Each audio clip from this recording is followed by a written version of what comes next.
What's up, guys? So I'm back here with round 10 of the LBA. Yes, round 10. We're at the halfway mark, everybody. And this one's against the New Jersey Meganiums, or Bryle. He's a really nice dude. He has a YouTube channel and a Twitter, so I'll advise you go take a gander at those, as I'll leave them down in the description. And so his record is 4-5 and mine's 6-3 following the loss to Ab. And though he doesn't have the greatest record in the world, he's an amazing battler. And his main problem is he just doesn't draft the best Pokemon. He's definitely got some good ones. He's got Azumarill, Gyarados, Keldeo, Snorlax, Rhydon, Meganium, Heracross, Noivern, Kecleon, and Megalodios. Now, he does have some questionable stuff on there, especially things like Kecleon and Meganium, but he honestly makes that shit work, and he won a game pretty solely with Kecleon, so that was pretty impressive. So he's definitely got some threatening things, but I honestly wasn't too scared of his team, and he actually told me after the game that he didn't prepare for it. And I did notice one thing: he doesn't really have an awesome, reliable physical wall outside Rhydon, which I can easily deal with. So I was definitely going to keep that in mind, as I should be able to blow through his team with some of my wall breakers. So that was definitely my game plan. And let's go ahead and get into team preview. Alright, so the team I decided to bring to this match was Assault Vest Tyranitar, my normal Hawlucha with sub and SD, physically defensive Quagsire, I believe a mixed wall mixed wall Amoonguss, which can take 2 icy winds from Specs Keldeo, normal Destruction Gardevoir, and bulk up Thundurus, which really tears a hole through his team, especially since he didn't bring Rhydon. And he brought the Megalodios, Heracross, Snorlax, Meganium, Azumarill, and Kecleon. Now, I knew a couple things. He loves running Scarf Heracross, and he goes in between Scarf and Expert Belt on his Meganium, which is really interesting. But he's going to lead off with Kecleon, as I'm going to lead off with Tyranitar. I thought it was a good lead, and especially if you wanted to start with his Latios, I could just kill it with Pursuit right away. But I do not want to take a Drain Punch, because I cannot, in fact, knock it out with a Stone Edge unless I got a crit. As he's going to go for that Drain Punch, as I do have Alan and Billy, which can reliably switch in on this thing, as I just do a good job. As Choice Banded Azumarill can actually hit my team pretty hard, so I had to play smartly in case he had that. As he does have the Fire Punch here, which is kind of scary, but I know I can live a hit and then get my Regenerator, as I'm going to go for the Spore here, and that's going to put him to sleep. So I have at least one free turn to do the do, and I really needed a lot of health on Amoonguss so that I could reliably count on Amoonguss and Quagsire to wall out his team. So I'm going to take this opportunity to go for the Synthesis. I know it gets reduced in the sand and it doesn't gel well synergy wise, but it does get a good amount of health back, so I'll be pretty close to full after the Regenerator. So that's the main thing that I wanted, as now I'm just going to go ahead and switch, as I don't want to risk dying to a Fire Punch, as I can just go into Quagsire and take a hit from this thing, as he is going to stay asleep, which is nice. So Amoonguss is near round full, and Quagsire can take some hits from this thing, and I just have to keep this thing at high health so that I can just live hits from his Pokemon, and especially Azumarill, as Drain Punch really doesn't do crap, and I get the Rocky Helmet damage, as I'm going to go for the Scald, fishing for a burn.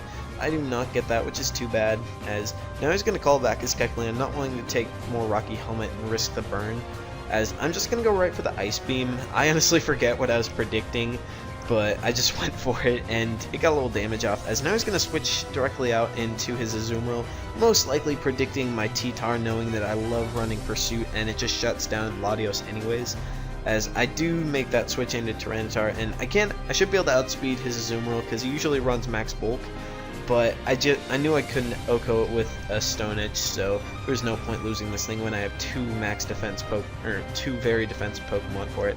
As he's going to go for the knockoff, and based on that damage, he is Choice Banded, which is really scary, as he's going to knock off my Rocky Helmet, and now I'm really fearing that I can die to this next knockoff, and I do, so that's too bad.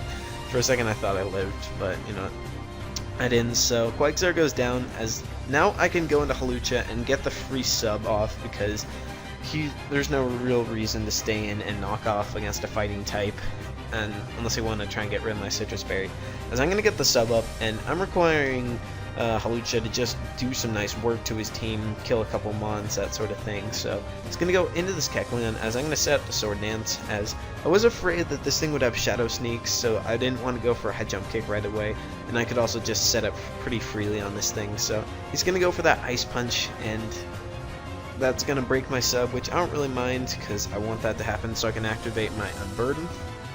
And I'm going to go for this another substitute that'll activate the Citrus Berry, activating the Unburden, giving me a boost to my burp there, gives me a boost to Acrobatics and all that stuff. So Hawlucha is looking pretty fierce at the moment, and the only thing I was worried about is if it could take a Banded Aqua Jet.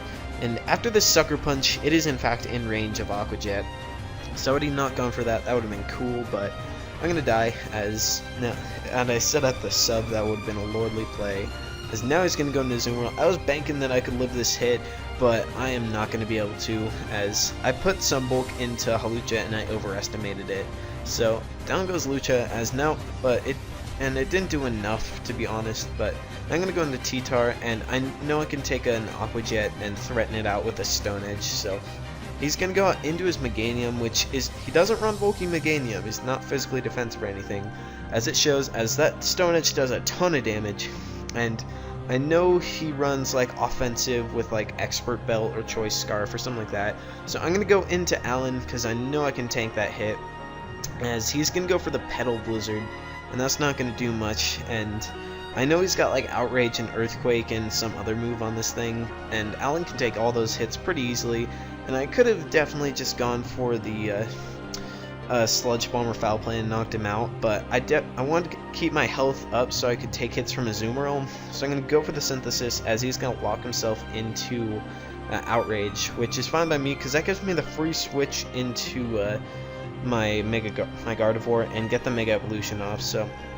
I'm going to switch out and go into Gardevoir here, and here's where I kind of misplayed because I EV trained my Gardevoir to outspeed his Heracross after Mega Evolving. So Meganium will outspeed me here, and I just brain farted for a second and didn't realize this. So if I was running max speed Gardevoir, I would have at least speed tied with Meganium because Meganium and normal Gardevoir had the same speed stat. But he's going to get confused. I was kind of hoping he would hit himself, as Petal Blizzard's going to destroy me, as I tried to set up the sub. So that was really stupid on my part. As now I'm just going to go for the Psyshock, and it's going to knock out Meganium. So that was really bad on my part. If I ran max speed, I would have had the chance to speed tie it, and it could have done something. So he's going to go into Heracross, and he's going to lock himself into close combat. And now this is the perfect opportunity to go into Thundurus and start setting up, because Bulk Up Thundurus can really pound his team, as I have coverage to just wreck his team altogether. So I know I can take those close combats, as I'm going to bring it in as he brings in the Snorlax, which I'm fine with because I'm going to get off the Bulk Up, as a superpower from an Expert Belt +1 Thundurus will definitely knock this thing out, unless he's like Choco Berry, as it just dies super quick, and that's really good because well, now I don't have anything that gets walled by it anyways. But now he's gonna go to Latios, but I have Crunch for this thing, as he's gonna pull the switch, trying to bait out my Tyranitar, but I just went right for the Crunch here, as that's going to do not very much to his Azumarill, but I can definitely knock it out with a Thunder Punch, and a neutral Banded Aqua Jet's not going to knock me out, as he's going to go into Heracross now, as I'm going to Thunder Punch, and I get the crit, which is really nice, but I don't think it mattered in the long run, because I should be able to wall it out,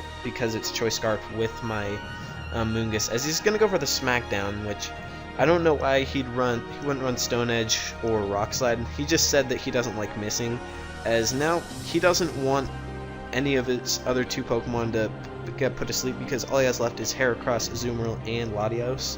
So he can't afford any of those going to sleep, so he just has to let this thing go, as I'm gonna just take this opportunity to put it to sleep in case I want to switch, and then Sludge Bomb, and now I can beat his team. It's not an issue really, because now he's gonna go into his Latios, and I can easily go into Tyranitar, and the only situation where I could lose is if he was Dragon Dance.